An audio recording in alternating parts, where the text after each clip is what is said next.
name is Tim Bergar. I'm a psychologist with the Chinook's Edge School Division.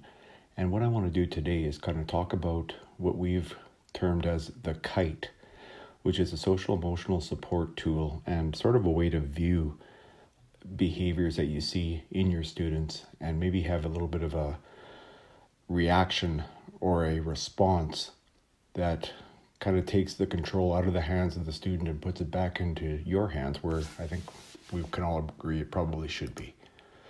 So as we move forward with this, in the pyramid of interventions, this is a social emotional intervention and it is a school intervention.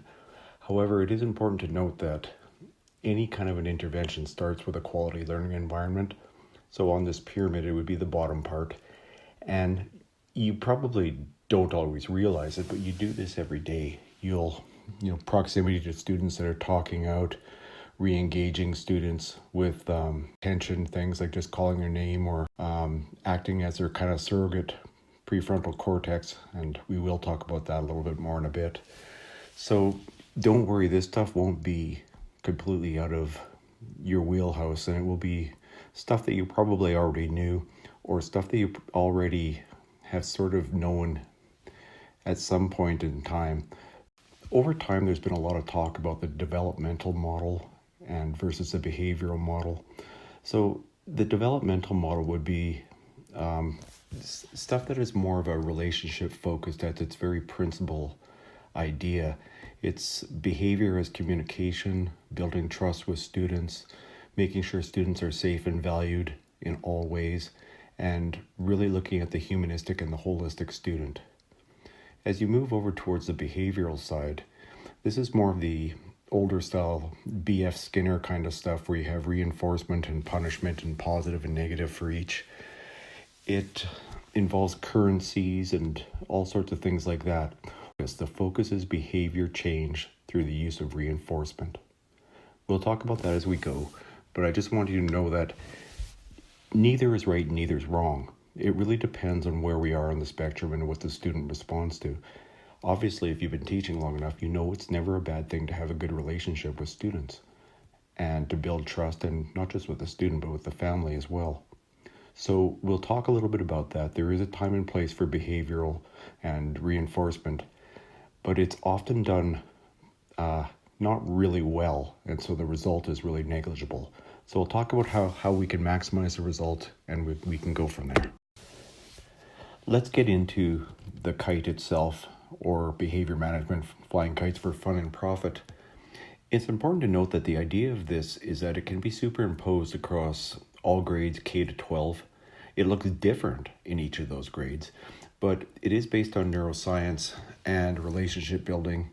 So it's not going to be terribly different if you're just talking about a school environment, a home environment, any of those things. So don't be afraid to think to yourself that, hey, you know what? I wonder if some families, kids in your class or something, could use this kind of understanding to work a little bit more closely with their kids in their home environment and have a bit more success. I want to make sure that we do note that this stuff is not something that anybody's making up or anything like that. It is neuroscience, as we said before, and it's also documented and has empirical data, and it is research-based. So you don't have to take my word for it. Certainly there's a lot of studies to back it up, and our whole team in student services at the Chinook's Edge School Division created this and did it together based on documented facts. So here we go. This is basically what the Kite looks like. And just for your understanding, it starts at the bottom. That would be what we call common baseline.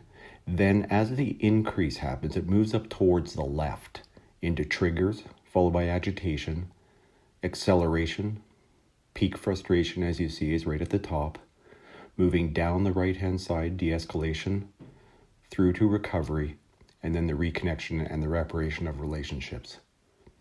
So I am going to put that out first because sometimes this looks like sort of a foreign idea, but it really won't be for you at all. You'll see as soon as we start and get through it that it's something that won't be that foreign to you at all.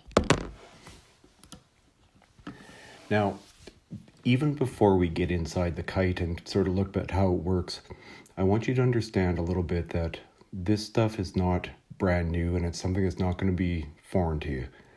Relationships are still a foundational key element.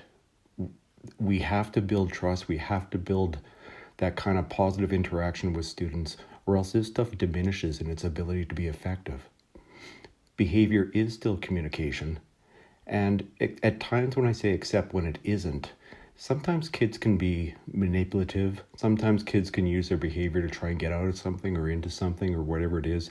And so it's not necessarily an irrational act. It's just a different way of doing a rational act.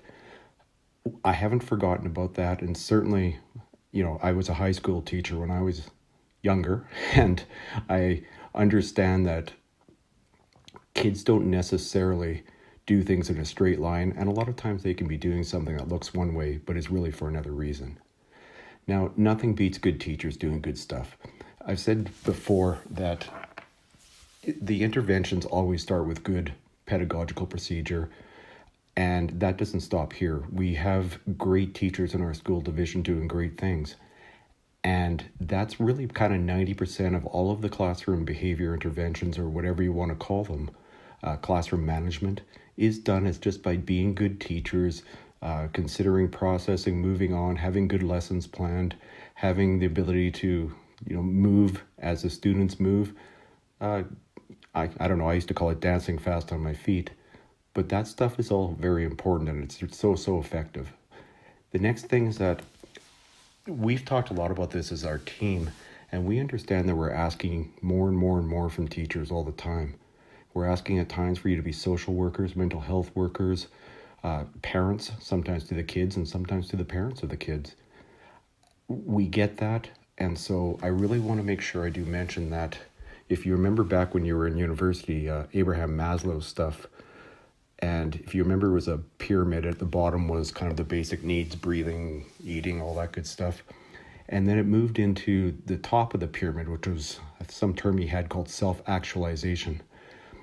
I do refer a lot to the idea of taking care of the bottom pyramid, and it's so important for you guys to do that. Getting enough sleep, making sure you get enough to eat. Now, I'm not negligent to the fact that being a teacher sometimes means eating on your feet and scooping from a bowl while you're answering 14 questions at once.